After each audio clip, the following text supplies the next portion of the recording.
melakukan interpretasi kadar pada peta kadar dengan informasi range kadar secara vertikalnya. Setelah itu kita bisa melihat data bor untuk memperkirakan elevasi penambangannya. Dan yang terakhir itu kita bisa merekomendasikan material. Nah, kita akan coba fokus di step 3 dan 4, yaitu terkait dengan peta yang kami gunakan. Karena untuk saat ini tidak tersedia nilai kadar tunggal atau nilai kadar spesifik, melainkan hanya warna pengelompokan kadar secara distribusi vertikal tanpa adanya distribusi kadar secara horizontalnya. Sehingga tim kami sepakat untuk mengangkat judul yaitu menurunkan tingkat frekuensi kesalahan rekomendasi material sebesar 73% dengan pembuatan 2 dimensi block weight map serta dengan informasi elevasi secara real time selama 3 bulan. Kalau kita lihat dari aspek mutunya, sasaran kami yang pertama yaitu terkait kualitinya, kesalahannya bisa turun di 73%. Kemudian secara costnya kita bisa menurunkan tonase yang memang terjadi kesalahan sebesar 5%. Untuk deliverynya kita targetkan lebih cepat dari 10 menit dari 1 menit.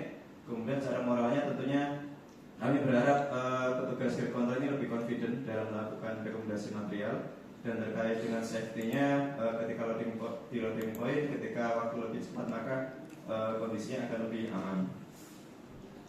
Ya, kemudian untuk langkah 2 bisa dilanjutkan. Untuk langkah keduanya, identifikasi penyebab. Di sini ada 3 penyebab: manusia, metode, sama alat. Untuk manusianya, visualisasi kadar material setiap personel dapat berbeda-beda. Kemudian metodenya, interpretasi material hanya dilakukan secara vertikal. Kemudian alat dan ada pembuatan blok pada peta kadar yang sesuai dengan data kadar.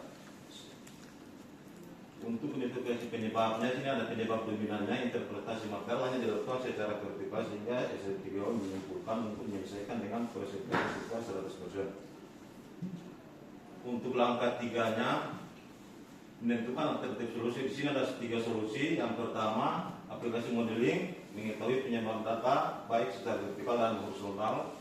Biaya mahal, proses pembacaan data cepat, kemudian aman untuk dioperasikan, tidak mudah dioperasikan tim lapangan. Untuk solusi 2-nya, penambahan tim check center atau mengetahui penyebaran data kadar baik secara vertikal dan horizontal.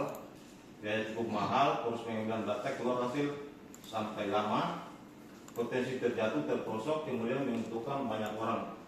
Untuk solusi 3-nya, pembuatan 2 dimensi block grid map dengan informasi elevasi dapat mengetahui penyebaran data kadar, kemudian biaya murah, proses pengambilan data cepat, aman untuk pengambilan data, mudah untuk dioperasikan. Jadi dari 3 solusi ini kita ambil yang solusi yang ketiganya. Ya, untuk desainnya sebenarnya kita berharap seperti ini Pak, desain yang kami buat yaitu ini contohnya. Jadi nantinya semua blok pakal itu akan kita buat semacam grid yang berukuran cukup kecil di 12,5 x 12,5 meter, sehingga kita bisa memetakan semua blok pakal dalam bentuk gridding ini. Kemudian masing-masing grid nanti harapannya akan ada kode ID-nya, ID bloknya masing-masing 12,5 ini dengan informasi ada kadar nikelnya secara spesifiknya berapa kadarnya, kemudian di elevasi berapa.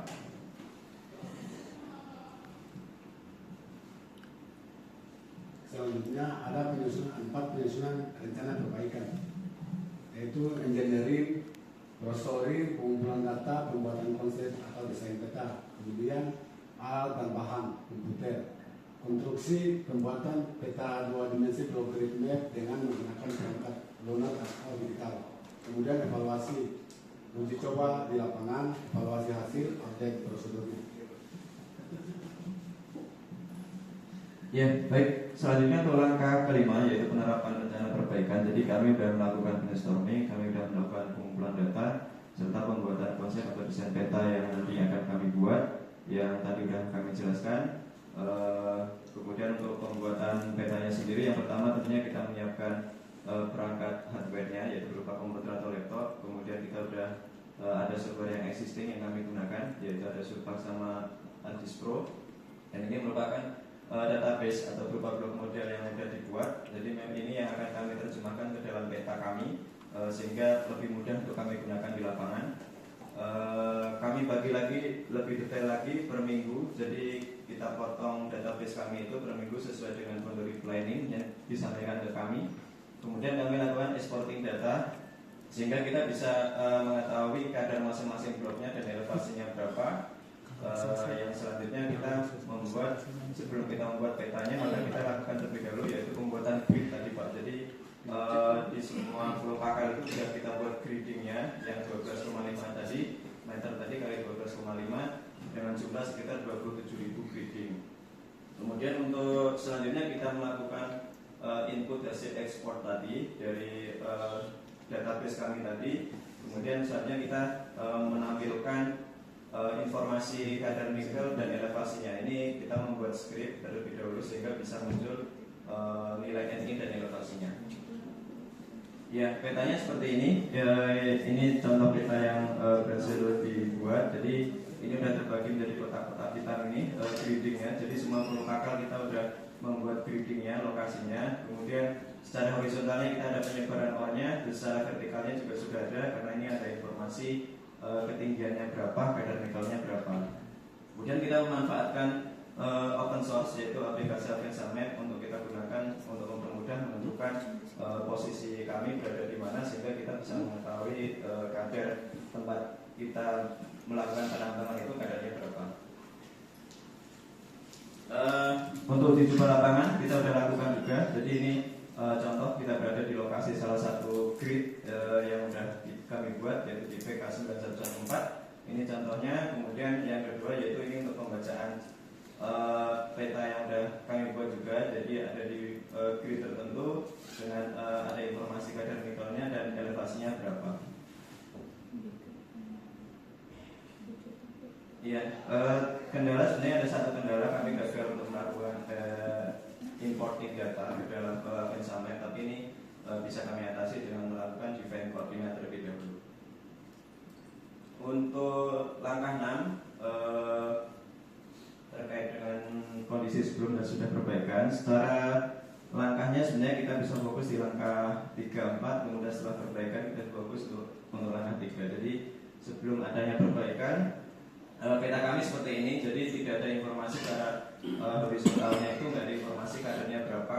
Jadi hanya penyebaran secara vertikal seperti ini, hanya warna yang ada hijau, kuning, biru dan lain-lain ini yang menunjukkan range kadarnya, bukan kadar spesifiknya.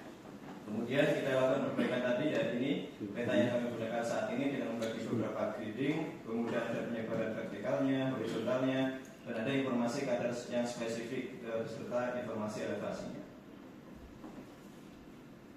Ya, ini capaian di perbaikan kami yang kami targetkan di 12 kesalahan atau turun di 73%, kita berhasil menurunkan di 77%. Kemudian secara aspek mutunya, pencapaiannya kita bisa lihat bahwa kita mengalami penurunan kesalahan dalam mengambil rekomendasi material sampai 77%. Kemudian secara costnya juga produksinya lebih optimal, penggunaan biaya produksinya kita bisa kerugiannya mencapai 1,6 M dengan targetnya 1,4. Kemudian secara delivery-nya kita bisa menjadi jauh lebih cepat, jadi 1 menit. Kemudian tentunya petugas grid control menjadi lebih confident dalam melakukan rekomendasi material, dan tentunya secara safety-nya menjadi jauh lebih aman karena kita menjadi lebih cepat dalam penentuan rekomendasi material.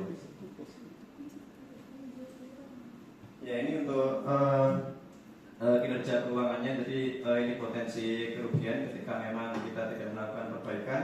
Kalau kita ambil rata-rata dengan 18% kesalahan yang mudah terjadi di 3 bulan tahun kemarin, nah ini bisa mencapai kerugiannya 1,5,1 M. Kemudian ketika kerugian biaya itu selama perbaikan kita coba perbaiki, ternyata kita bisa menurunkan sampai di 4% sampai 3%, sehingga kesalahan 3 bulan selama perbaikan itu ada di 26.000 wet metric ton yang setara dengan biaya 1,0 M, sehingga total efisiensi selama 3 bulan di sekitar 4,1 M.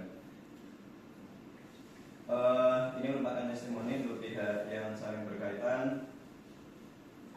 Dan untuk step yang terakhir yaitu langkah 7, yaitu updating prosedur. Jadi di sini kami sudah melakukan updating prosedur sebelum perbaikan dan setelah perbaikan. Kami ada 2 inputan lagi, yaitu adanya dua dimensi block grid map ini, kemudian adanya aplikasi Avanza Map yang digunakan untuk penentuan lokasi penambangan dan penentuan kondisi materialnya oleh grid control. Ya, kami sudah lakukan juga sosialisasi prosedurnya, kemudian kita juga sudah lihat sustainability innovation-nya. Jadi setelah perbaikan di Januari sampai April ini kita cukup konsisten, kesalahan kami di sekitar 4% untuk tonasenya, jadi sekitar di 9.000 sampai 8.000 UMP setiap bulannya. Baik, mungkin demikian Bapak-Bapak, Ibu-Ibu yang dapat kami sampaikan dari tim kami. Saya kembalikan ke moderator. Terima kasih. Baik.